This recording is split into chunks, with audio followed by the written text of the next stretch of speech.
자, 회로 이론 첫 번째 이론 정리 시간입니다. 회로 이론은 우리가 이제 그 과목이 회로 이론이라고 하는 과목이 시험이니까 시험에 출제되는 내용을 좀 한번 살펴봐야 되는데 과목 소개를 해드리면 이 과목은 가장 기본적인 과목이고요. 시험 과목이 회로 이론 및 제어공학이라고 이렇게 명명이 되어 있습니다. 기사의 경우에는 산업 기사의 경우에는 그냥 회로 이론이라고 되어 있고요. 여기에는 이제 그 각각의 목차가 있습니다. 회로 이론의 목차가 있는데 첫 번째가 직류회로, 두 번째가 정연파 교류회로, 그 다음에 세 번째가 회로 소자의 응답, 네 번째가 전력, 다섯 번째가 유도결합 회로, 여섯 번째가 회로망 해석, 일곱 번째가 삼상교류 회로, 이런 식으로 쭉 목차가 나갑니다. 우리가 이제 그 모든 책에 보면 이 목차가 대단히 중요한 부분이죠. 가장 중요한 것을 바로 그 목차로 만들어 놓은 거니까 목차가 책의 가장 핵심이고 쉽게 생각하면 그 목차에서 중요한 부분 하나만 딱 건져 놓으면 그게 시험 문제다. 이렇게 생각해도 사실은 틀린 이야기가 아닙니다. 자, 어쨌든 회로 이론에는 그런 목차가 있고요. 제어공학에도 제어에 대한 정의부터 시작해서 제어의 분류 해가지고 나오죠. 라플라스 변환, 전달함수, 신호름선도, 블록선도 이렇게 해가지고 쭉 제어공학도 목차가 있습니다. 일단은 그런 목차가 있다라고 하는 거고요. 첫 번째 말씀드리고 싶은 이야기는 해당되는 목차가 가장 중요한 부분이다. 그래서 일단은 여러분들이 목차부터 좀 나름대로 이렇게 정리를 좀 해야 돼요. 쉽게 얘기하면 암기가 되어 있는 게 좋은 거고요. 기회가 되면 꼭 목차를 암기를 해 놓으시기 바랍니다. 왜냐하면 그 목차가 곧 시험 문제니까요. 목차가 어떤 건가 이걸 알아야 내가 어떤 걸 공부해야 되는 것인가 이거를 알 수가 있기 때문입니다. 자, 회로 이론은 시험 문제에서 산업기사의 경우에는 20문제가 출제가 되고요. 기사의 경우에는 회로 이론 및 제어공학이라고 그래가지고 출제되는 문제가 합쳐서 20문제가 나오는데 실제 제어공학하고 회로 이론하고 오버랩되는 부분이 있어서 이 오버랩되는 부분을 제어공학이라고 이렇게 제어공학 영역이기 때문에 제어공학 영역으로 빼놓으면 기사의 경우에는 회로 이론이 출제되는 문제가 7문제가 출제가 되고요. 또 많을 때는 8문제 정도고 나머지 12문제에서 13문제가 제어공학 문제가 됩니다. 그래서 제어공학이 사실 문제가 더 많이 나오고요. 제어공학만 다 맞추고 회로 이론은 아무거나 하나 밀어도 다시 말해서 회로 이론 공부 하나도 안 하고 제어공학만 완벽하게 공부해 놔도 우리가 회로 이론에서 12개 이상 맞출 수가 있다. 이렇게 이야기를 할 수가 있어요. 그런데 이 회로 이론은 시험에 실제 대비하는 부분에서는 8문제 정도, 7문제 정도 나오고 산업기사에서는 물론 다 나오죠. 근데 제어공학이 일부 포함이 되어서 산업기사의 경우에는 16문제에서 17문제가 회로 이론이고 나머지가 제어공학 문제로 이렇게 채워지는데 제어공학이 문제 출제 빈도가 높다 그래서 그렇다고 회로 이론을 버려버리는 과목은 아니라는 거죠. 그러니까 회로 이론 이 과목이 모든 과목의 기초가 되어지는 과목 중에 하나죠. 그 기초가 되어지는 과목이 회로 이론하고 전기 자기학입니다. 그러니까 그 두 과목은 기초가 되기 때문에 반드시 여러분들이 자기 걸 만들고 이해를 해놓고 그리고 끄집어내어 줘야 다른 과목들을 그걸 가지고 할 수가 있다라고 하는 겁니다. 그래서 기본 이론이 바로 이 시간에 정립이 되는 겁니다. 나는 비전공이다, 전공이다라고 하는 그 부분이 이 회로 이론을 내가 이해를 하고 문제 적용을 할 수 있느냐 없느냐에 따라서 비전공이냐 전공이냐 이렇게 보시면 되는데 회로 이론이라는 과목은 여러분들이 생전 처음 든 건 아니고요. 중고등학교 때의 과학이라든지 또는 뭐 나이 좀 든 분은 물리라든지 하는 과목에서 나름대로 공부를 한 번씩 해봤던 그런 것들 중에 하나입니다. 요즘은 초등학교에도 전압이란 뭔지 전류란 뭔지 이런 것들을 이야기를 하고 있습니다. 그러니까 너무 이제 어렵게 생각하지 마시고 잘 따라오시기 바랍니다. 지금은 필기를 하지 마시고 제가 강의를 다 하고 난 다음에 강의 다 되고 녹화 영상이 올려지면 그 녹화된 영상을 보면서 필기를 하시고요. 그렇게 하는 것이 맞습니다. 지금은 제 설명을 듣는 것이 더 중요하고 또 제 설명을 들으면서 대답하는 것이 더 중요합니다. 자, 잘 이해했죠? 그래서 회로 이론에서 첫 번째로 여러분들이 이제 회로 이론에 대한 그 어떤 이해를 하기 위한 내용이 바로 1장에서 이야기가 됩니다.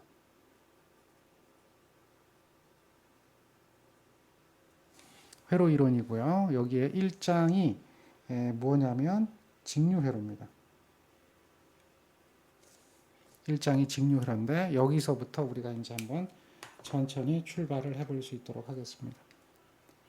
자, 직류회로는 뭐 그 오음의 법칙을 가지고 문제를 푼다 이것을 이야기하기 전에 우리가 이제 이 회로 이론에서 이야기하는 용어들이 있습니다. 그 용어를 좀 이해를 좀 하는 시간을 좀 갖는 것이 더 좋을 것 같습니다. 먼저 우리가 이제 무엇을 정의를 하잖아요. 전압에 대해서 정의를 하고 또 전류에 대해서 정의를 하고 무엇에 대한 정의를 하게 됩니다. 근데 정의를 할 때 기본적인 용어가 있습니다. 그래서 그런 이야기부터 시작을 할 텐데요. 첫 번째 이거부터 이제 하나하나 좀 알아갈 수 있도록 하죠. 첫 번째가 전류에 대한 정의를 한번 내려봅시다. 전류라고 하는 것은 여러분들 뭡니까? 전기가 흘러가는 것, 전기의 흐름. 그래서 이 전류라고 얘기를 한다 이렇게 이야기를 하는데 이 전류라고 하는 정의가 사실은 어떻게 되느냐 이걸 한번 생각을 해보셔야 돼요. 전류라고 하는 것은 어떤 물질이 이동하면서 무엇을 옮겨가야 되거든요. 그 어떤 걸 옮겨야 되느냐 이건 이제 처음에 전기를 이렇게 좀 알아내고 뭐 발견하고 이런 사람이 이제 플랭크린인데 어떤 부분에서부터 나왔냐면 이 물질이라고 하는 부분, 이 물질이라고 하는 부분이 있죠. 이 물질은 가운데는 뭐가 있어요? 여기에는 이제 핵이 있고요. 핵이 있고 그 주위에는 뭐가 돌아요? 전자가 돌죠. 전자가 돌고 이렇게 되잖아요. 이것이 이제 궤도가 이렇게 있죠. 전자 모형이라고 하는 게 있어요. 이거는 전자공학 뭐 이렇게 이야기가 되는 건데 전자가 이렇게 돌고 있고 우리는 이 전자를 갖다가 뭐 전자를 마이너스로 표현을 하고 또 이 핵 속에는 양자가 있다고 그래서 핵은 양자와 중성자로 이루어져 있다라고 얘기를 하죠. 그래서 그거를 원자 핵이다 뭐 이렇게 얘기하고 요거를 갖다 원자 모형이다 이렇게 이야기를 하잖아요. 이게 이제 전기 이론에서 이게 어디 나오냐면 고등학교 전기 이론이나 또는 뭐 이런 어떤 아주 기초적인 부분에서 얘기되고 있는 사항 중에 하나인데 얘를 일렉트론이라고 얘기하잖아요. 일렉트론이라고 얘기하는데 일렉트론이 움직이는 게 우리는 이제 전류의 흐름이다라고 이야기를 해요. 근데 이런 어떤 일렉트론이 움직일 수 있는 것이 무엇냐 이거예요. 일렉트론이 움직여야지만이 그러니까 여기에 이제 구속이 되어 있잖아요. 이렇게 되어 있으면 여기는 이제 구속력이 작용하고 있어서 전자가 이 궤도에 구속이 되어 있고 이탈되지 않는데 이것이 마지막 궤도에 있는 궤도에 있는 전자가 최외곽 전자라고 그러죠. 최외곽 전자 어떤 원자가 있다면 뭐 원자 번호가 있고 거기에는 전자 개수가 몇 개고 핵이 몇 개고 이런 얘기 나오는데 이제 그 얘기는 좀 여러분들이 좀 복잡하니까 일단은 뭐 물리가 아니니까 조금 접어두고라도 이러한 어떤 궤도가 이렇게 임의의 궤도가 쭉 있다라고 하고 임의의 궤도라고 얘기를 합시다. 그럼 마지막 궤도에 있는 전자는 쉽게 이탈할 수 있는 전자다. 그래서 전자가 이탈이 되어서 궤도의 구속력을 벗어나서 자유로워지면 이걸 프리 일렉트론이라고 부른단 말이에요. 자유로운 전자다. 그래서 자유전자라고 그러죠. 이러한 자유전자가 이동을 한다라고 했을 때 그것을 갖다 뭐라고 얘기하냐면 전기가 흐른다라고 이제 이렇게 얘기를 해요. 그때 이 전자가 이동할 때 뭘 가지고 가느냐라고 얘기를 하면 전자는 전기량을 가지고 있다. 전기량. 전기량이라고 하는 것은 다 이걸 기호로 Q로 쓰고 단위를 쿨롱이라고 써요. 이런 것들을 이제 먼저 아셔야 돼요. 일렉트론 하나가 전기량을 가지고 있는데 1.602 곱하기 10의 마이너스 19승 쿨롱이라고 하는 이런 전기량을 가지고 있어요. 전기량. 이 전기량 눈에 보이는 거 아니죠? 눈에 안 보이죠? 그러니까 이거를 가지고 얘가 이제 그 이동을 하게 되는 거예요. 근데 그 이동할 수 있는 물체가 있어요. 그걸 뭐라고 부릅니까? 프리 일렉트론이 자유롭게 돌아다닐 수 있는 어떤 물체. 그거를 우리는 도체라고 해요. 도체, 컨덕터라고 불러요. 도체를 뭐라고 불러요? 영어로 얘기하면 컨덕터. 여러분들 이제 나중에 컨덕턴스라고 하는 그 개념을 배울 거예요. 컨덕턴스가 컨덕터예요. 컨덕터. 그게 이제 뭐냐면 도체라고 하는 거예요. 도체. 도체가 있으면 이 도체를 이 일렉트론이 자유롭게 이동을 할 수가 있다. 도체가 그 이동을 못하는 거, 전자가 이동 못하는 거, 도체가 아닌 거, 이걸 갖다가 우리는 부도체라고 얘기를 하죠. 그러니까 그거는 non 컨덕터라고 그래요. 그러니까 컨덕터가 아니다 그래서 non 컨덕터라고 그러고 때에 따라서 이동할 수도 있고 이동 안 할 수도 있고 하는 게 있죠. 그게 뭡니까? 흔히들 얘기하는 반만 도체다 그래서 반도체라고 하거든요. 그러니까 세미컨덕터 많이 들어봤죠? 세미컨덕터라고 하는 것이 그게 이제 반도체다라고 하는 거잖아요. 그러니까 그 물질을 크게 분류를 해보면 도체, 부도체, 반도체로 이렇게 구분할 수 있는데 이러한 프리 일렉트론이 자유롭게 이동을 할 수 있는 그 길을 만들어 주는 거 그걸 갖다 뭐라고 얘기하냐면 도체라고 한다. 그래서 전류라고 하는 것은 바로 이러한 자유전자가 이런 전기량을 가지고 어떠한 곳을 이동을 하는데 그 어떠한 곳이 바로 뭐냐면 도체라고 하는 겁니다. 도체를 통해서 이동을 할 때 그걸 그 흐름을 갖다가 뭐라고 얘기하냐면 전류라고 얘기를 하는 거예요. 근데 그 크기를 정의를 해야 될 거 아닙니까? 그렇죠? 그러니까 그런 것들을 이제 하나하나 배워가는 겁니다. 용어적인 얘기예요. 그렇다고 여기다가 시험에 안 나오는 뭐 도체가 뭐고 부도체가 뭐고 뭐 이렇게 얘기하기는 좀 그렇잖아요. 그러니까 일단은 설명을 해드리니까 머릿속에 좀 넣고 개념을 좀 이렇게 찾아갈 수 있도록 하시기 바랍니다. 그러면 어떤 그 전류가 흐를 수 있는 이러한 길이 있다라고 하면 이런 길이 있다라고 하면 이것은 컨덕터란 얘기죠. 이게 도체다. 도체를 통해서 도체가 이렇게 단면적이 있어요. 단면적이 A 메타 제곱이죠. 우리가 이제 기호를 얘기할 때 보통 면적은 A나 S로 표시합니다.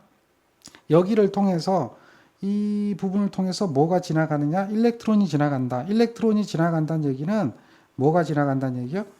Q쿨럼이 지나간다. 이렇게 얘기하는 거예요. Q가 이 도체를 통해서 지나간다. 그러면 이 크기는 어떻게 정의하느냐? 이 전류의 크기라는 거죠.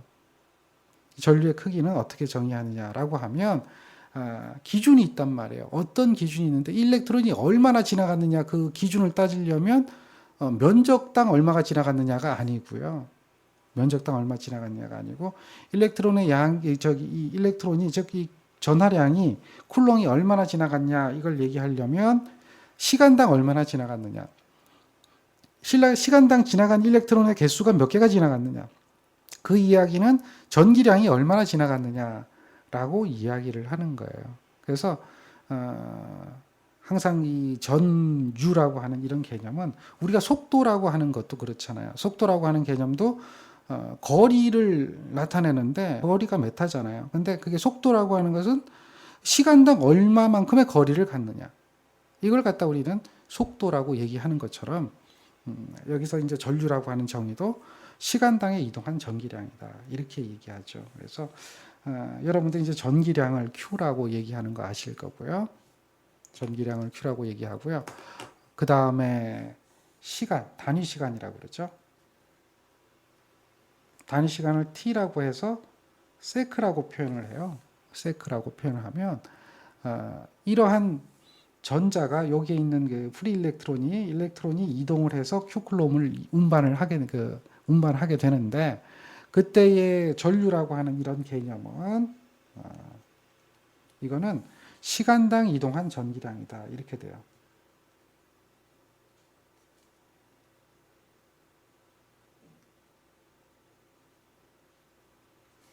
그러니까 시간당, 초당 얼마나 이동했느냐. 이걸 이제 우리는 전류에 대한 기호로 해서 시간당 이동했으니까 쿨롱 퍼 세크죠.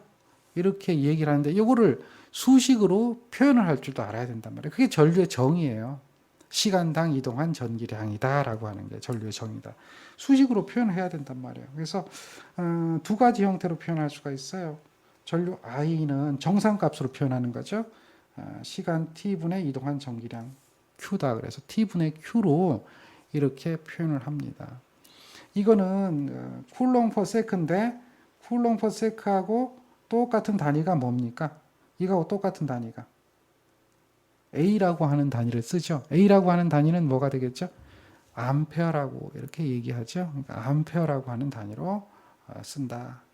이렇게 되어 있습니다. 그래서 그러면 이 도체의 그 Q쿨롬의 전하가 얼마나 흘러갔느냐, 그러니까 전하가 몇 쿨롬의 전하가 갔느냐, 단 그 전류는 얼마다라고 얘기했을 때 우리가 이동한 전기량도 계산할 수가 있잖아요. 이동한 전기량은 전류에다 시간을 곱해주는 암페어 세크 이렇게 이야기를 하죠. 암페어 세크. 이게 전기량이에요. 근데 요거 잘 보면 여러분들 그 휴대폰 같은 데 보면 배터리가 있잖아요. 제가 그 배터리를 하나 보여드려 볼게요. 이게 우리가 실생활에 다 쓰고 있는 겁니다. 안 쓰고 있는 게 아니에요. 배터리를 하나를 제가 보여드려 볼게요. 그럼 여기에 배터리에 보면 여기에 뭐라고 적혀 있죠? 여기에 뭐라고 적혀 있어요? 좀 확대를 한번 해볼까요? 여기에 1500 밀리암페어 아워 이렇게 돼 있어요. 1500 밀리암페어 아워라고 이렇게 돼 있어요. 밀리암페어 아워나 암페어 세크나 같은 거예요. 네? 암페어 세크나 암페어 아워나 이게 개념이 같다는 얘기입니다. 단지 단위가 큰 단위냐 작은 단위냐라고 하는 거잖아요. 이거는 이제 암페어라고 하는 것은 이 암페어라고 하는 것은 밀리암페어도 있고 킬로암페어도 있고 메가암페어도 있고 이렇게 되는 거죠. 그렇게 나타날 수가 있잖아요. 그러니까 용어를 알아야 돼요. 밀리, 킬로, 메가 알잖아요. 우리 많이 컴퓨터 하시는 분도 알잖아요. 몇 기가짜리, 몇 메가짜리 이렇게 얘기하죠. 바로 그거거든요. 킬로, 메가, 밀리 이렇게 표현할 수도 있고 작은 단위 마이크로도 있어요. 마이크로 암페어 이런 것들도 있고요. 시간은 초도 있지만 아워도 있잖아요. 시간은 이 시간의 단위는 단위 시간당이라고 했으니까 이게 세크도 있지만 이것은 아워로 표현할 수도 있죠. 아워는 얼마예요? 3600 세크다 이렇게 얘기할 수도 있잖아요. 그러니까 이것도 시간이요, 이것도 시간이잖아요. 전류잖아요. 그러니까 이게 예를 들어서 밀리암페어 아워라고 얘기한다 그래도 이거는 전기량의 단위가 똑같잖아요. 이것도 시간이요, 이것도 시간, 이것도 전류, 이것도 전류니까 똑같은 거라고 얘기를 할 수가 있단 말이에요. 바로 여기에 이 배터리는 지금 여러분들이 보고 있는 이 배터리는 전기량을 지금 표시를 하는 거예요. 전기량. 얘는 전기량이 1500mAh짜리다. 1500mAh짜리다. 그래서 실제 그 어떤 기기가 1500mAh로 1시간 동안 쓸 수가 있다. 이렇게 얘기하죠. 그러면 어떤 기기의 소비 전류가 예를 들어서 15mAh다. 그런데 이제 1500mAh짜리니까 그럼 15로 나눠주면 얼마예요? 15로 1500을 15로 나눠주면 얼마가 나와요? 그러면 15mAh니까 1500이니까 이거를 나눠버리면 얼마가 나옵니까? 나눠보세요. 100 아니에요. 100시간 동안 쓸 수가 있겠구나. 어떤 기기에 소비되는 전류가 15mAh라면 이 배터리를 연결해서 그 기기를 쓰게 되면 약 100시간 정도는 쓸 수가 있겠구나. 근데 이제 전류가 사용량이 많아지면 갑자기 방전을 많이 해야 되니까 그만큼 줄어들겠구나. 이런 얘기를 하게 되잖아요. 그러니까 그런 거하고 관련이 되어진다라고 하는 거 우리는 쉽게 알 수가 있는 겁니다. 그래서 이런 것이 전류고 전기량이다. 우리 실생활에 늘 쓰고 있는 것들인데 여러분들이 잘 인식을 못하고 있던 그런 부분들 중에 하나죠. 그래서 이렇게 표현하는 방법이 있고요. 요거는 이제 정상값으로 표현하는 거고 또 하나의 표현하는 방법은 이제 과도 상태 아주 짧은 시간에 흐르는 전류다. 그래서 이거를 갖다가 보통 시간에 따라서 변한다. 그래서 IT라고 이렇게 표현을 해요. 시간의 함수로 표현을 할 수가 있어요. 시간의 함수니까 이것은 짧은 시간의 변화에 대해서 dt분의 전기량의 변화 dq 이렇게 이야기를 합니다. 이것도 이제 전류를 구하는 그런 기본적인 식 중에 하나죠. 그리고 여기서 마찬가지로 요거는 단위가 암페어입니다. 쿨롱 퍼 세크가 똑같고요. 여기서 이렇게 Q 값을 구했듯이 여기서도 우리는 이 DQ 값을 계산할 수가 있어요. DQT라고 시간에 대해서 시간 함수로 표현하는데 QT 값을 계산을 할 수가 있거든요. 그러니까 QT 값은 어떻게 합니까? 여기 DQT 아니에요. DQT는 이렇게 될 거 아닙니까? 그러면은 요거가 이쪽으로 넘어가죠. 이항이라고 그렇게 얘기하는 거 알려드렸죠. 이항을 하면 IDT가 되잖아요. ITDT가 되죠. 그러니까 이게 미소량이니까 이것을 갖다가 시간의 함수니까 QT 값을 계산하는 것은 이것을 갖다가 이 작은 양변을 인테그랄 해주는 거예요. 그러니까 인테그랄 해주면 인테그랄 하는 것은 이게 적분이잖아요. 면적을 구하는 건데 적분을 해주면 인테그랄 IDT 이렇게 이제 식이 만들어지는 거예요. 이것이 이동한 전기량을 구하는 식이다. 그래서 이거의 단위는 이것도 쿨롱이죠. 이게 암페어 세크가 단위가 쿨롱이잖아요. 그러니까 이것도 단위가 쿨롱이다. 이렇게 얘기되는 거예요. 그러니까 쿨롱과 똑같은 단위는 암페어 세크라고 얘기를 하는 거예요. 다음에 암페어하고 똑같은 단위는 쿨롱 퍼 세크다. 이렇게 얘기하는데 요거는 이제 기능사 문제 가면 그런 것들을 굉장히 많이 물어보지만 기사는 그런 거 물어보진 않아요. 이게 바로 우리가 전류에 대한 정의, 아주 기본적인 정의이기 때문에 이런 건 물어보진 않습니다. 근데 이제 이런 걸 모르고 전류가 몇 암페어 흐르니 뭐 전압이 얼마가 흐르니 이렇게 얘기를 할 수는 없잖아요. 그렇죠? 그러니까 그것을 먼저 이제 내 걸로 이렇게 만들어 줘야 된다라고 얘기를 하는 겁니다. 이해가 좀 되시죠? 그래서 이 단위를 얘기할 때 지금 보니까 밀리암페어, 뭐 킬로암페어, 메가암페어 이거는 이제 그 그리스 문자로 표현을 하거든요. 그리스 문자. 그리스 문자는 여러 가지가 있습니다. 알파, 베타, 감마, 델타, 입실론, 제타, 이타, 시타, 이오타, 카파, 람다, 뮤 뭐 이런 게 있어요. 이게 A, B, C, D 하고 똑같은 거거든요. 그러니까 그런 것을 씁니다. 왜 그걸 썼는지 그거는 이제 물리하는 사람한테 좀 물어보시고요. 그런 것들을 썼습니다. 그래서 여러분들이 이제 그 책을 구입하게 되면 그런 내용이 들어 있습니다. 책에 그런 내용이 들어 있어요. 이것이 그 내용 중에 하나죠. 그래서 여러분들이 이제 먼저 그 아시는 분은 아셔도 되고요. 아시는 분은 뭐 그대로 하셔도 되고 모르시는 분은 여기에서 읽을 줄은 알아야 되잖아요. 최소한도 이 내용을 가지고 읽을 수는 있도록 이렇게 해줘야 된다라고 하는 겁니다. 그렇죠? 그래서 읽을 수 있도록 요 내용을 가지고 정리를 해주셔라. 그러면 먼저 여기서 요게 이제 그 알파라고 하는 거죠. 알파, 베타 뭐 이런 거 있는데 우리가 그 요런 내용 중에 뭐 흔히들 많이 쓰는 게 알파, 베타 많이 쓰고 델타도 좀 쓰고요. 여기 보면은 이제 뭐 그 사이도 쓰기도 하고 뭐 이렇게 얘기하거든요. 오메가 많이 쓰잖아요. 오메가. 이거는 이제 저항의 단위죠. 그래서 이거는 지금 외울 생각을 하지 마시고요. 제가 보여드렸고 나중에 책에 나오면 그 책을 가지고 하시면 되는데 지금 외우지 마시고 나중에 이제 하나씩 하면서 그때 외워가는 걸 좀 생각하시고요. 그 다음에 요 밑에 보면은 요게 이제 그 단위 기호가 나오잖아요. 기가, 메가, 킬로, 밀리, 나노 피코라고 하는 건데 요거는 제가 다시 한번 더 적어 드릴 테니까 요 내용은 여러분들이 지금 정리를 좀 해주세요. 큰 단위, 작은 단위에 대한 이야기죠. 그래서 어떻게 기억을 하면 되냐면 먼저 작은 단위는 피코라고 하는 게 있어요. 이거 참고사항인데 이렇게 되는 게 있어요. 요거는 이제 단위가 뭐냐면 피코라고 얘기를 해요. 피코. P라고 씁니다. 소문자 P인데요. 이 피코는 똑같은 게 10의 마이너스 12승하고 똑같다. 이렇게 보시면 돼요. 그 다음에 여러분들 나노 많이 하죠. 나노입니다. 이거는 나노. 나노라고 하는 것은 10의 마이너스 9승 아주 작은 단위죠. 10의 마이너스 9승과 똑같은 단위다. 0.00000 해가지고 9개 가서 1이다는 얘기죠. 그 다음에 이렇게 뮤라고 쓰는 것은 이건 마이크로입니다. 마이크로. 마이크로는 요거는 10의 마이너스 6승과 똑같은 단위를 가져요. 10의 마이너스 6승과 그 다음에 밀리라고 하는 게 있죠. 이게 밀리, 밀리, 밀리메타 이런 거 많이 들어보셨죠?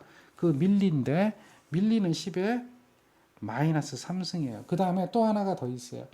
C를 붙이는데 C는 센치라고 하죠. 센치, 센티메타 이렇게 많이 하잖아요. 센치는 10의 마이너스 2승과 같아요.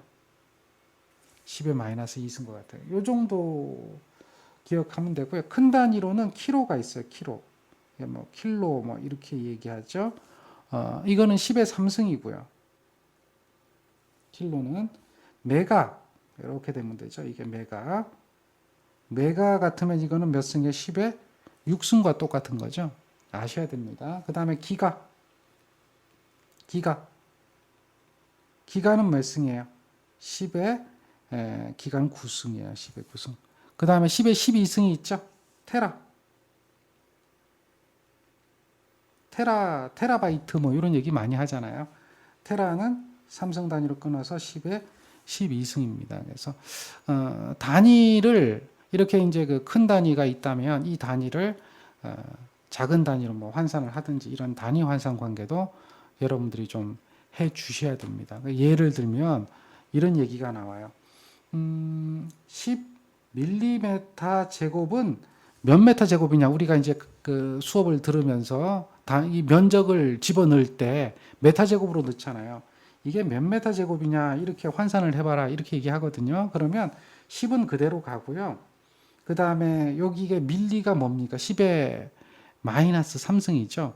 10의 마이너스 3승입니다. 그래서 10의 마이너스 3승을 곱해주면 되는데 여기에 그냥 메타라고 하면 10의 마이너스 3승을 곱해주면 되는데 메타의 제곱이니까 밀리도 두 번 제곱이 된 거죠. 그래서 여기에다가 제곱을 해주면 돼요. 제곱을. 그러니까 이거는 그 지수 법칙이죠. 지수 법칙에서 요거는 서로 곱해주잖아요. 그러니까 결국 이 이야기는 뭐냐면 10 곱하기 10의 마이너스 6승 메타 제곱과 같다. 단위가. 그렇게 밀리 그 10mm 제곱은 10 곱하기 10의 마이너스 6승 메타 제곱이다 라고 하는 이러한 단위 환산 같은 것도 해줘야 됩니다. 그래서 이렇게 밀리암페어라고 주어지는 것은 우리가 암페어로 환산을 해야 되는 거고 아워라고 하는 것은 세크로 환산을 해서 이게 그 세크하고 또 암페어하고 이게 맞춰줘야 우리가 쿨롱이라는 값을 구할 수가 있잖아요. 이거는 쿨롱이 아닙니다. 실제 단위는. 쿨롱과 똑같은 차원을 가지고 있는 거지 쿨롱은 아니다라는 얘기죠. 쿨롱이 되려면 암페어가 되고 아워가 돼야 되는 거니까 이게 아워가 아니라 세크가 돼야 되는 거니까 이게 3600에다 10의 마이너스 3승 곱해줘야 되잖아요.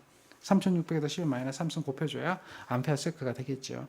그러한 값들을 이야기를 할 때 먼저 그 단위에 대한 관계가 필요하다. 그래서 이 단위를 좀 기억을 좀 해보셔라 이런 이야기입니다. 이해되시겠습니까? 자, 그래서 이제 여기에서 우리가 그 실제로 이와 같이 표현하는 것을 이제 그 적분이라고 이야기를 하거든요. 이렇게 나타내는 것을 우리는 적분이라고 얘기하고요. 적분에는 그 어떤 그 그래프의 면적을 구하는 거다, 뭐 아니면 뭐 누적되는 거를 이렇게 구하는 거다 이렇게 이해를 하시면 좋겠는데, 이게 적분 얘기를 하면 또 나중에 또 뭐 복잡한 얘기가 나오니까 일단은 그렇게 기억 좀 해주시고 요렇게 나타내는 것을 요거를 갖다 뭐라고 얘기하냐면 요걸 미분이라고 불러요. 미분. 적분, 미분. 미분은 의미가 어떤 의미냐면 잘게 쪼개는 거죠. 자꾸 이게 잘게 쪼개는 거를 미분이라고 하고, 적분이라고 하는 것은 그렇게 잘게 쪼개는 것을 이렇게 다시 모으는 거를 이걸 갖다가 적분이라고 한다. 그래서 전류를 미분식으로 표현할 수도 있고 적분식으로 표현할 수도 있습니다. 그래서 미분과 적분이 나간다. 일단은 미분과 적분 못해도 좋습니다. 이 개념이 못해도 좋으니까 나중에 좀 그 시간이 나면 이제 제가 미분 적분에 대해서 알려드릴 테니까 너무 그렇게 어렵게 생각하지 마세요. 그래서 여러분들이 이제 알고 있는 식은 이런 식이 기본적인 식이고 이렇게 표현하는 건데 우리가 이런 이야기들을 하게 될 겁니다. 실제로 요거 갖고 문제도 풀어 나가는 경우가 있어요. 자, 이게 이제 첫 번째 전류에 대한 정의입니다. 그 다음에 두 번째는 전압에 대한 정의가 있어요. 전압이라고 하는 것은 그럼 뭐냐? 그 전류가 왜 흐르냐라고 이야기를 해볼 수가 있는데 전류가 왜 흐릅니까? 그냥 흐르는 건 아니잖아요. 전류가 그냥 흐르는 건 아니거든요. 그 왜 흐를까요? 그래서 이게 이제 그 전압이 있기 때문에 흐른다. 이렇게 얘기합니다. 우리가 보통 전기를 이해할 때 어느 거하고 비교하느냐. 그러니까 전기는 눈에 안 보이잖아요. 그래서 물리계하고 똑같은 현상을 나타내는 물리계가 있어요. 우리 눈에 보이는 게 있단 말이에요. 그거를 이해를 할 때 쉽게 생각을 하면 물이라고 생각하면 돼요. 그러니까 전기량은 물이고 물의 흐름이 전류고 물을 흐르게 하는 것은 물의 위치 에너지에 대한 차이가 있어서 물을 흐르게 한다라고 하는 게 전기라고 생각하면 돼요. 수도관의 물이 바로 전기다, 전류다 이렇게 기억을 하시면 쉽게 이해를 할 수가 있을 겁니다. 그래서 여기에 대해서 전압에 대한 개념을 한번 설명을 드리면 이렇게 비교를 한번 해봅시다. 그러니까 여기에는 수조가 있고요. 수조가 물이 이만큼 차이 있어요. 그런데 요게 바닥인데 거기 말고 요 수조는 요보다 조금 밑에 있어요. 근데 물이 없어요. 이 수조는. 그러니까 요거는 물이라고 하는 것은 요거는 Q라고 하는 겁니다. 전기량을 담고 있다. 근데 요거를 갖다가 이렇게 호수로 연결을 하면 여기에 있는 물이 이쪽으로 이렇게 흘러갑니다. 물이 흘러갑니다. 왜 흘러가느냐라고 하면 뭐 여기 물이 이렇게 요만큼 있다라고 하면 물이 흐르는 이유는 여기하고 여기에 대한 뭐가 있느냐? 물의 위치 에너지 차이가 있다라고 하죠. 그 물의 위치 에너지 차 이걸 갖다 우리는 뭐라고 부르냐면 이것을 전압이라고 부릅니다. 전기 위치 에너지 차다. 수위차에 해당되는 거거든요. 전기 위치 에너지 차이가 있어서 이 전기량이 이동한다. 그러니까 요 점하고 요 점, 이 두 점 사이, 즉 A점하고 B점 사이에는 뭐가 존재하느냐? 전기 위치 에너지 차이가 존재해서 그 전기 위치 에너지 차이에 의해 가지고 전류가 흐른다. 그러니까 전류는 절대 그냥 흐르지 않습니다. 전압, 즉 전기 위치 에너지 차. 전위차라고 얘기하는 거 들어보셨죠? 전위차에 의해서 흐른다 이렇게 얘기를 할 수가 있어요. 이게 이제 기본 바탕이 돼야 돼요. 그래야 어려운 얘기들을 하는 거야. 이게 얘기가 안 되면 어려운 얘기들 못 합니다. 그냥 다 나중 되면 뭐 그냥 맛 가버립니다. 그런데 이런 전기 에너지가 이동하게 되는 거, 전류가 흐르게 되는 건 이 에너지가 이동을 하는 건데 이 전류가 이동하는 건데 전류가 이동하는 것은 반드시 그 에너지를 동반을 하게 되어 있습니다. 그러니까 일이라고 하는 걸 하게 되어 있다는 얘기죠. 전기가 흐르는 것은 그냥 흐르는 게 아니다. 일을 동반할 수밖에 없다라고 얘기를 하고요. 이 전압이라고 하는 것은 바로 그 일이 얼마나 되었느냐. 즉 여기는 전기량이 당연히 흘러갈 거예요. 흘러가는 전기량이 쿨롱인데 쿨롱이 흘러가서 얼마만한 일을 했느냐. 그거는 무엇 때문에 쿨롱이 흘렀느냐? 이 위치 에너지 차이 때문에 흘렀다라고 보는 거기 때문에 전압에 대한 정의는 뭐로 정의가 되냐면 단위 전하가 이동하여 1쿨럼의 전하가 이동하는 거예요. 단위 전하는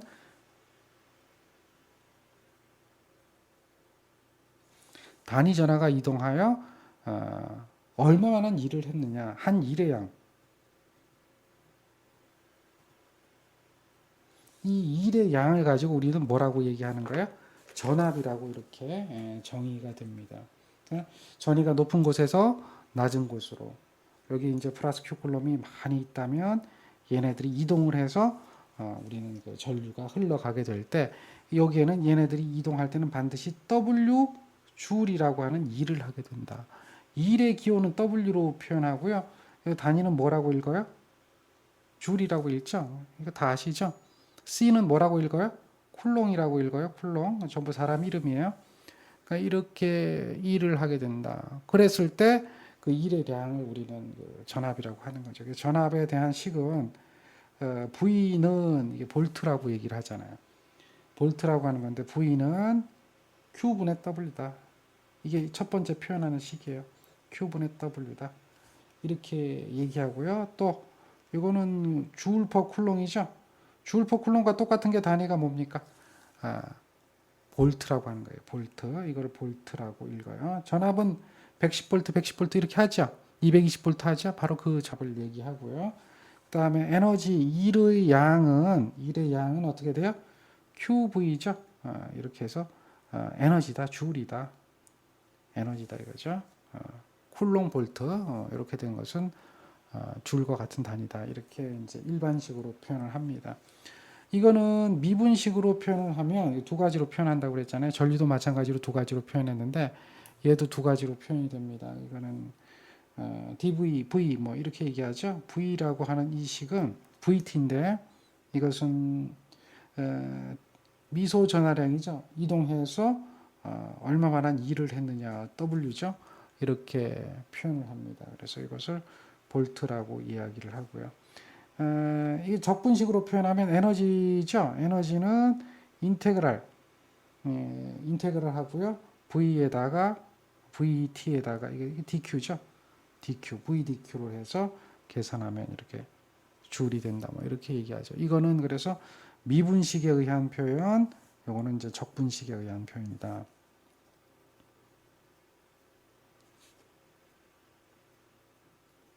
이렇게 이야기를 하는 거예요. 그래서 전압과 전류는 이러한 관계가 있습니다. 전압과 전류는 분명히 이와 같이 그 관계가 있어요. 그러니까 전압이 있어야 전류가 흐르잖아요. 그러니까 요게 흐름이 요게 뭐라고 그랬어요? 전류라고 얘기를 했잖아요. 그러면 여기 전압하고 전류하고는 분명히 어떤 관계가 있을 것이다. 전압과 전류는 관계가 있잖아요. 전압이 높으면 전류가 어떻게 될까요? 많이 흐를까요? 적게 흐를까요? 한번 상식적으로 생각하면 전압이 높으면 뭔가 전류가 많이 흐를 것 같은 느낌이 들죠? 그렇죠. 그 다음에 그 전압이 갖다 이렇게 좀 낮으면 전류가 뭐 조금 적게 흐를 것 같은 그런 느낌도 들잖아요. 응?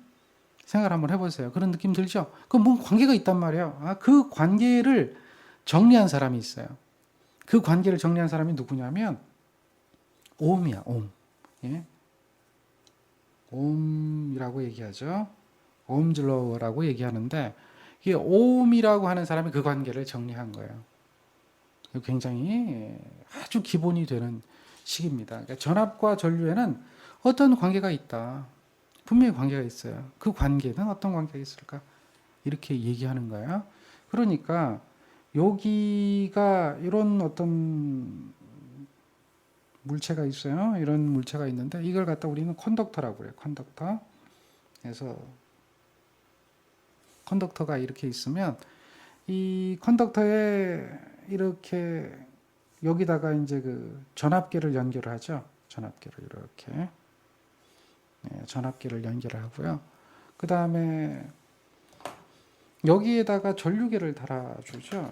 여기 전류계는 어떻게 연결해요? 직렬로 연결하는 거예요. 그래서 옴의 법칙을 실험을 하는 겁니다. 그래서 전압을 여기서부터 0볼트부터 전압을 서서히 뭐 얼마까지 뭐 이렇게 증가시켜 준단 말이에요. 그럼 여기는 이제 전류가 측정이 되겠죠. 예, 그 관계를 우리는 이제 오음의 법칙이라고 얘기를 하는 거예요. 그러니까 도체가 있는데 이 도체는 뭔지 모르지만 어쨌든 전류를 흘릴 수 있는 능력이 있는 것을 도체라고 그랬잖아요. 그런데 이제 요걸 가지고 우리가 그 테스트를 해보니까 VI에 대한 커브를 그릴 수가 있단 말이에요. VI에 대한 커브.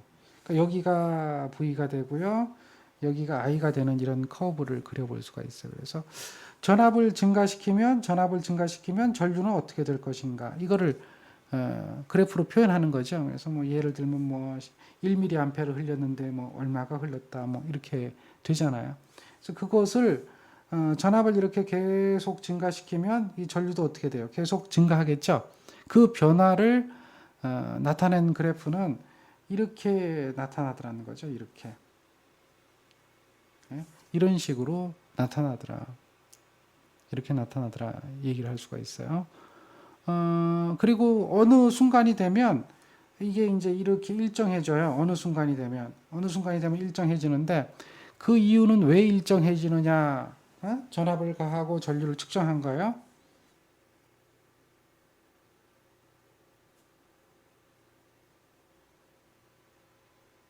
예, 그렇게 일정해지는 이유가 뭐냐라고 하면 이때는 이제 그 포화가 되는 거죠. 전류를 흘릴 수 있는 능력이 다다란 거야. 그 전선이 컨덕터가 이제 자기 능력 이상의 전류를 못 흘리잖아요.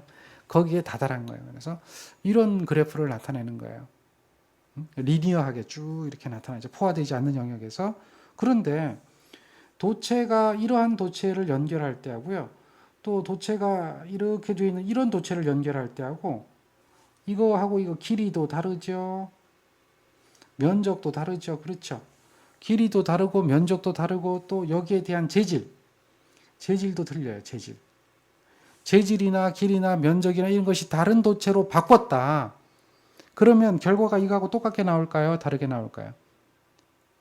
결과가 당연히 어떻게 나와요? 다르게 나타나겠죠. 똑같게 나온다면 이게 이제 예를 들면 구리다. 예를 들면 구리가 이렇게 돼 있으면 요거는 철이단 말이에요. 도체니까. 그러면 철이나 구리나 똑같다 그러면 싼 철 쓰면 되죠. 그렇잖아요. 왜 구리를 전선으로 쓰겠습니까? 그러니까 이게 분명히 다르게 나타난단 말이에요. 물리적인 개념에서 보면. 그러니까 어떤 것들은 뭐 이렇게 나타날 수도 있죠. 어떤 것들은 이렇게 나타날 수도 있죠. 그러니까 이게 그래프가 다르게 나타난다. 다르게 나타나게 된다. 근데 여기서 우리가 이제 한 가지 알 수 있는 것은 전압을 인가해서 전류를 측정하면, 그렇죠?